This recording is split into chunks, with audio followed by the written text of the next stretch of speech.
السلام عليكم ومرحبا بكم في فيديو جديد. اليوم راح نحضروا مع بعض وصفة بنينة بالبزاف، سهلة وسريعة التحضير، والأهم أنها إعادة تدوير للخبز اليابس أو الخبز الملحي أو لا شابليغ. في هذه الوصفة راح نحضروا هذه الوصفة بالخبز اليابس. أنا دائما لما يتبقى لي الخبز اليابس نعاود نرحيه ونخبيه في علب لوقت الاستعمال، نستعمله في عدة وصفات. اليوم بغيت نستعمله في هذا التحلية نتاع اليوم مكان الفرينة. هنا عندي 3 حبات بيض، التحضير تاع الطبقة الأولى واللي هي الكيك. عندي 3 حبات بيض متوسطة الحجم، عندي كأس نتاع الزيت، الكأس نتاعي السعة نتاعو 150 مليلتر، كأس حليب، وكأس نتاع السكر. كما كتشوفوا كأس ناقص شوية، ماهوش كأس مملوء كامل. عندي 2 كيسان ونصف نتاع الخبز الملحي، عندي كيس تاع فانيليا وكيس خميرة الحلويات. هنا الخبز الملحي كيلتو بنفس الكأس، 2 كيسان ونص نتاع الخبز الملحي. مباشرة وضعت البيض نتاعي، ضفت له السكر، راح نخلطه حتى اللي يذوب كامل هذيك الحبيبات نتاع السكر. هنايا تقدروا تخلطوا بالباتير، انا فقط كنت مستعجله لاني الوصفه حضرتها في وقت قصير، كانت ما تبقاليش الوقت، كنت بنحضرها للقهوه نتاع العشيه، ما تبقاليش الوقت، استعملت الباتير باش تكون عمليه التحضير سريعه. تقدروا تستعملوا الفوي فقط. هنا انا هاد الوصفه كان سبق لي وحضرتها بيوم من قبل، وهاد الوصفه الفيديو نتاع نهار اليوم عاودت الوصفه للمره الثانيه، ما عرفتش كيفاش تحذف لي الفيديو، عاودت كررت الوصفه. على هذاك كنت مستعجله بالبزاف، وطبعا بما اني عاودت كررت الفيديو والتصوير تاع الفيديو فيه تعب كبير، على هذاك كان شويه ملل، حضرتها بسرعه كبيره. هنايا كيما شفتوا معايا خلطت البيض مع السكر حتى اللي ذابت هذيك الحبيبات نتاع السكر، ضفت الكاس نتاع الزيت، بعد الكاس تاع الزيت الكاس نتاع الحليب، ثم ضفت بقيت نضيف في الخبز الملحي شويه بشويه. قبل ما نكمل الكميه ضفت كيس فانيليا وكيس خميره الحلويات، ثم كملت باقي الكميه. كما قلت لكم تقدروا تخلطوا عفوا بالفوي فقط باليد، انا كنت مستعجله خلطت بالباتير. طريقة تحضير الكيك كامل نعرفوها، سريعة وسهلة. ضفت 2 كيسان ونص نتاع الخبز الملحي أو لا شابليغ حتى تحصلت على خليط بهذا القوام. راح نوضعه في الصينية تاعي اللي دهنتها بالزيت. الفرن طبعا سخنته من قبل، لما كنت نحضر سخنته. دائما الفرن نسخنوه من قبل ما نكملوا التحضير. الصينية تاعي دهنتها بالزيت، الزيت فقط، ما ضفت لا فرينه ولا حتى شيء، وما استعملتش ايضا ورق الزبده لانه الخليط او الكيك تاعنا ما راحش يلصق لما يكون بالخبز الملحي، ما راحش يلصق ماشي كيما نحضروه بالفرينه. دهنت الصينيه تاعي بالزيت فقط، وضعت الخليط تاعي نمشيه على كامل الصينيه تاعي. الفرن عفوا سخنته من قبل حتى يسخن مليح، نزلت الحراره الى متوسطه، وراح ندخل الكيك نتاعي تقريبا مده 25 دقيقه حتى النصف ساعه. خلوا الكيك تاعنا حتى اللي يطيب مده 25 دقيقه، ثم نحمروه من الفوق. هنا بعد اللي دخلت الكيك تاعي للفرن، الوقت اللي يطيب فيه الكيك تاعي نحضر فيه الكريمه. عندي 500 مليلتر حليب، 4 ملاعق سكر، 4 ملاعق نشاء او فرينه، الشيء اللي متوفر عندكم. عندي عطر الكراميل وعطر الفانيليا، او اروم الكراميل اروم الفانيليا. تقدروا تستعملوا واحد منهم فقط، انا بغيت نستعمل نكهه الكراميل، وطبعا دائما نبغي نكهه الفانيليا في الحلويات. كريم باتيسير سهله التحضير وسريعه بدون بيض، اقتصاديه. نصف لتر حليب مع 4 ملاعق سكر، 4 ملاعق فرينه، تقدروا تغيروها بالنشا. نخلطهم بارد في بارد، نخلطها مليح حتى اللي تفتح معايا هذيك الحبيبات نتاع الفرينه، ثم نرجعها على نار متوسطة، طبعا مع التحريك المستمر باش ما يلصق لكمش الخليط في الطاوة في الأسفل ويتحرق معكم. بقيت نحرك حتى اللي تحصلت على كريمة ثقيلة بهذا القوام. هنا راح نضيف الفانيليا عطر الفانيليا والكراميل. كما شفتوا معايا هنا في هذا الكريم باتيسير ما ضفتش ملعقه اكل الزبده اللي متعودين دائما نضيفوها للكريم باتيسير، لاني راح نزيد نضيف في الاخير نصف علبه تاع الزبده، ما يعادل 125 غرام. العلبه اللي في قيس اللي توزن 250 غرام نقسموها على 2. دائما كريم باتيسير مع الزبده نسموها كريم موسلين. في هذه الوصفه راح نحضروا كريم موسلين. كما نعرفوا كريم باتيسير لما نضيفوا لها الكريم شانتيي نتحصلوا على كريم دبلومات عفوا، والكريم باتيسير مع الزبده كريم موسلين. بعد اللي خلطت الكريم باتيسير مع تاعي مع عطر الفانيليا وعطر الكراميل راح نوضعها في اناء اخر يكون واسع باش تبرد معايا بسرعه. كما قلت لكم انا حضرت هذه التحليه بسرعه، كنت مستعجله بالبزاف، كنت باغي نحضرها للقهوه نتاع العشيه، على هذا كنت مستعجله. هنا كيك تاعي الوقت اللي راح يطيب فيه انا بسرعه حضرت الكريمه اللي نحضرها اللي راح نزين بها التحليه نتاعي. نغطي فيلم اليمونتير او بلاستيك غذائي نوضعه مباشره على السطح باش ما يشكليش هذيك الطبقه، ونخليه حتى اللي يبرد نوضعه في الثلاجه. وهنا الكميه تاع الزبده 125 غرام زبده، كما قلت لكم علبه تاع الزبده 250 غرام قسمتها على 2. تقدروا تستعملوا 100 غرام فقط. هنا راح نضرب الزبده نتاعي باش لما نضيفها للكريمه نتاعي ما تبقاش على شكل حبيبات. اذا استعملتوها مباشره وبما اننا في فصل الشتاء حتى لو كانت تخلوها بدرجه حراره الغرفه وراح تبقى شويه صلبه الزبده نتاعكم، راح تبقى شويه جامده. انا كانت العلبه بدرجه حراره الغرفه هكاك وبقات جامده، على هذاك زدت ضربتها باش ما ديرليش حبيبات في الكريمه نتاعي، باش نتحصل في الاخير على كريمه اللي تكون ملساء. اذا كان فصل الصيف تستعملوا الزبده مباشره بدرجه حراره الغرفه، اما في الشتاء حتى لو كنخلوها في درجه حراره الغرفه تبقى جامده.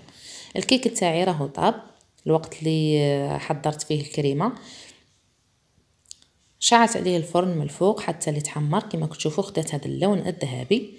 هنا انا راح نستعمل هذا الاطار لانه كيكه كما شفتوا معايا جاتني عاليه مبقاليش المكان باش نزيد نضيف الكريمه، على هذاك غيرت راح نستعمل الاطار شويه عالي. كما كتشوفوا معايا نزحت الكيكه تاعي بكل سهوله بدون ما نستعمل ورق الزبده. كما شفتوا معايا ما استعملت ورق الزبده ونزعت الكيكه نتاعي بكل سهوله. كما كتشوفوا معايا جات كيكه ولا اروع، جات تشبه الجينواز، تتحكموا فيها كما تبغوا، ما تكسر معكم ما تتشقق وتجي بنينه بالبزاف. ما تستغربوش انها بالخبز اليابس تجيكم ولا اروع. حتى في لما كما كتشوفوا معايا نزعتها من الصينيه ورفدتها بيديا بقيت نتحكم فيها بكل سهوله تماما مثل القوام تاع الجينواز. هنا باش نشرب الكيكه نتاعي نحتاج كاس نتاع الحليب، راح نضيف له عطر الكراميل. تقدروا تضيفوا عطر الكراميل، تقدروا تضيفوا القهوه. هنا راح نستعمل قهوه سريعه الذوبان كيس نسكافي. كما قلت لكم تقدروا تستعملوا نكهه الكراميل او الفانيليا، دائما يبقى لكم الاختيار في النكهات. تقدروا هذا الحليب تاعكم تضيفوا له الفانيليا فقط اذا ما توفرش عندكم لا نسكافي ولا عطر الكراميل. اذا توفر عندكم عطر الكراميل من الافضل ديروا عطر الكراميل ضيفوه للحليب. كما انايا اليوم انا الوصفه كما قلت لكم اللي كنت حضرتها بيوم من قبل استعملت فيها عطر الكراميل وتحذف لي الفيديو، بما اني كررته بغيت نغير النكهه. هنا استعملت نسكافي، بما ان القهوه سريعه الذوبان مره شويه ضفت ملعقه اكل سكر. نتوما اذا ما استعملتوش القهوه سريعه الذوبان او نسكافي اذا نكهتو بالفانيليا او بعطر الكراميل ما تضيفوش السكر. انايا ضفت للحليب نتاعي علبه نسكافي، بما انه القهوه مره زدت ضفت ملعقه قهوه سكر، خلطتهم مليح حتى اللي ذابوا وشربت الكيكه نتاعي بكامل هذاك الكاس نتاع الحليب حتى اللي كملته كامل. وهنايا الكريمه نتاعي راهي بردت، مشي تبرد تماما، مهم ما بقاتش سخونه فقط، ما تبقاش سخونه باش ما تذوبكمش الزبده وتسيح الزبده كامل وترجع سائله. كما كنتوا تشوفوا معايا الكريمه مازال ما جبدتش، عفوا جمدتش كامل لاني ما خليتهاش الوقت الكافي حتى تجمد، كنت مستعجله فقط. رجعت بحراره الغرفه، ضربت الكريمه نتاعي وراح نضيف الزبده اللي كنت ايضا ضربتها، 125 غرام زبده كنت ضربتها حتى اللي تحصلت على كريمه. من الافضل ديروا هاد الخطوه، تضربوا الزبده باش ما ديرلكمش حبيبات في الكريمه تاعكم، ضروري تضربوا الزبده. انتبهوا لهاد الخطوه جيدا، لانه اذا ما ضربتوهاش راح تشكل لكم حبيبات في الكريمه تاعكم وتفسد لكم الكريمه كامل. قسمت الزبده نتاعي الى 2 مراحل، كل مره نضيف قسم ونخلط حتى لنكمل كامل الكميه تاع الزبده، ندخلها مع الكريمه كريم باتيسير اللي كنا نكهناها بالفانيليا وبالكراميل، عطر الكراميل. تجي بنينه هذه الكريمه بالبزاف، تقدروا تستعملوها حتى في الحلويات، في لي صابلي ديروها في الوسط بين الصابلي، تقدروا تستعملوها في عده تحلية الكؤوس، تجي بنينه بالبزاف. كما قلت لكم دائما كريم باتيسير مع كريم شانتيي نسموها كريم دبلومات، وكريم باتيسير مع الزبده نسموها كريم موسلين. اليوم حضرنا كريم موسلين اللي راح نزينوا بها او اللي راح نضيفوها على التحليه تاعنا كطبقه ثانيه.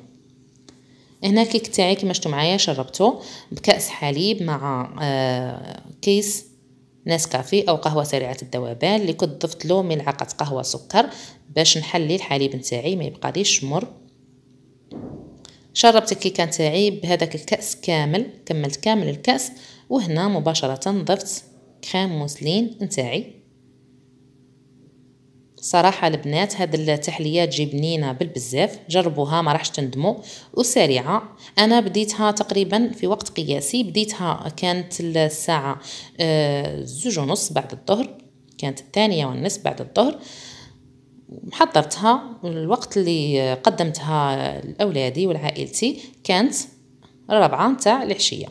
كما قلت لكم حضرتها القهوه تاع العشيه، وانتم من الافضل تحضروها من وقت قبل باش تخلوها تاخذ وقتها الكافي في الثلاجه وتجمد معاكم باش التقطيع يجيكم مليح، تبقى الحبات الشكل نتاعها مليح.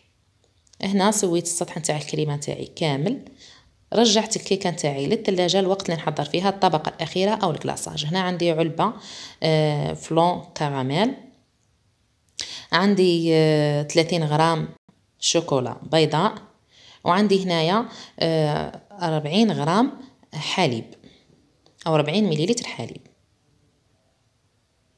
علبة تاع فلون كراميل ضفت لها 30 غرام شوكولا بيضاء، هاد الشوكولا هي اللي تخلي لنا الطبقه نتاعنا او الكلاصاج يجمد.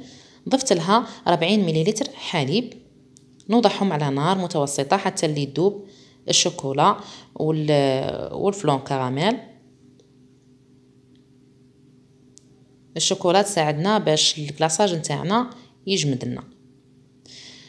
نخلوه شويه حتى اللي يرجع دافئ، ما نوضعوش مباشره على الكريمه نتاعنا وهو سخون. هنا عندي كميه من الشوكولا السوداء، ضفت لها شويه نتاع الحليب ذوبتها، وراح ندير بها خطوط، نزين بها ندير خطوط، تقدروا تستغناو عليها كامل.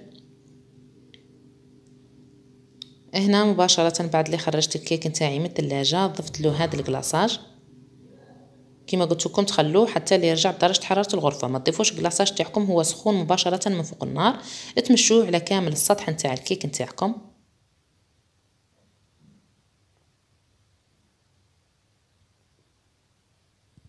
ثم من الافضل تخلوا الطبقه الاولى في الثلاجه حتى اللي تجمد، تخلوها الوقت الكافي تقريبا نصف ساعه حتى ساعه، عاد تضيفوا الطبقه الاخيره. هنا راح نضيف خطوط من الشوكولا، كما قلت لكم شوكولا سوداء ذوبتها مع شويه نتاع الحليب، راح ندير بها خطوط. هنا انا شويه يدي سبقتني، ضفت كميه من الحليب اكثر للشوكولا، شويه زيدت كميه الحليب للشوكولا لاني كنت مستعجله بالبزاف كما قلت لكم، وكانت تكرار للوصفه كنت كررتها، كنت مستعجله بالبزاف. زيدت كميه الحليب للشوكولا شويه ساحت معايا الشوكولا، ولكن ما يهمش، المهم الوصفه تكون ناجحه وبنينه. كما كتشوفوا الشوكولا شويه ساحت معايا لانه كانت كميه الحليب اللي ضفتها للشوكولا السوداء اكثر. هنا بالكيردون او بعود الاسنان درت خطوط متعاكسه، طريقه تحضير الملفاي او الطريقه اللي نزينوا بها الملفاي.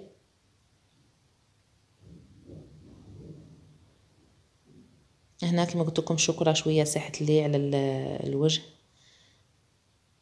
ولكن ما يهمش. طبعا دائما الشيء اللي نهتم به هو أن الوصفه تكون ناجحه وتكون بنينه. ثم من الافضل تخلوا الطبقه نتاعكم الاولى تاع الكريمه كريم موسلين في الثلاجه مده نصف ساعه حتى لساعه حتى لا تجمد مليح باش تساعدكم في التزيين وفي التقطيع. ثم تضيفوا الطبقه الاخيره وترجعوه للثلاجه، طبعا للثلاجه ماشي للمجمد، الثلاجه فقط. تخلوه ايضا مده نصف ساعه فقط. الطبقه الاخيره راح تجمد بسرعه لانها فيها الشوكولا. هنا بالسكين مررت السكين على الحواف باش ننزع هذاك الاطار. نتوما هنايا في هذه الوصفه تقدروا تكملوا كمل التحضير في الصينيه اللي تحضروا فيها او اللي طيبوا فيها الكيك تاعكم، ماش ضروري تستعملوا الاطار. فقط انا الصينيه تاعي الكيك بعد ما حضرت الكيك كان شويه الكيك عالي، ما بقاليش المكان في الصينيه باش نضيف الكريمه، على هذاك استعملت الاطار لانه عالي. تقدروا تكملوا التحضير نتاع الوصفه في نفس الصينيه. وهنا كما كنتوا تشوفوا معايا كنت مستعجله، ما خليتش الكيكه نتاعي خدات الوقت الكافي في الثلاجه، ما جمدتش كامل. من الافضل تخلوها حتى لي تجمد وتقطعوها باش يكون الشكل نتاع الحبات نتاعكم متناسق وتتحصلوا على شكل متحوف من الحواف. كما كنتوا تشوفوا معايا حتى اني ما خليتهاش الوقت الكافي وكانت الوصفه ناجحه. الفيديو الاول كنت خديت فيه الوقت الكافي، حضرت وصفه كانت رائعه حتى في التزيين، ولكن تحدث لي ما عرفتش كيفاش راح لي. المهم هذه هي الوصفه نتاعنا لنهار اليوم، اعاده تدوير للخبز اليابس. جربوها ما راح تندموا وراح تتفاجئوا من النكهه نتاعها، بنينه بنينه بالبزاف، خاصه اننا ضفنا لها نكهه الكراميل وشربنا الكيك نتاعنا بالحليب اللي كنا نكهناه بالقهوه، وايضا درنا السطح الاخير ايضا فيه نكهه الكراميل والشوكولا. هذه الكيكه تجي بنينه بالبزاف، او هذه التحليه نتاع نهار اليوم اللي سميتها اعاده تدوير للخبز اليابس، تحليه بالخبز اليابس والكراميل، تجي رائعه تجي بنينه بالبزاف. كما كنتوا تشوفوا معايا انا قلت لكم حضرتها في وقت قصير جدا، التحضير تاعها ما يشدش اليد، والاهم انها تجي بنينه. والكيك تاعنا حضرناه بالخبز اليابس. فكرة كانت لما شفت انه تبقى لي الخبز قلت نستعمله في هذه الوصفة، وصراحة جات بنينة بالبزاف، قلت نشاركها معكم. اتمنى تجربوا الوصفة وتنجحوا فيها وتنال اعجابكم، وما تنسونيش جام وتعليقاتكم المحفزة، والى الملتقى في وصفة اخرى ان شاء الله.